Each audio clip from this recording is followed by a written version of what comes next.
In this video, I'm going to be showing you how to refund old Fortnite skins, so be sure to watch this video until the very end to prevent any mistakes in the process.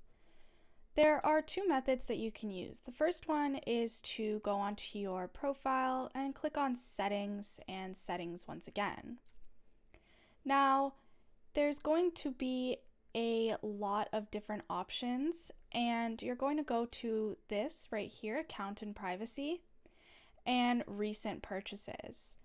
Now, as you can see, there is a policy about how to actually return your purchases.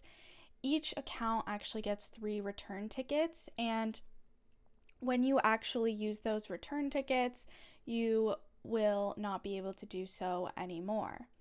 So if you were to click return or cancel purchase, if you did have items that were eligible for a refund, you could do those here, and you could use your return tickets as well.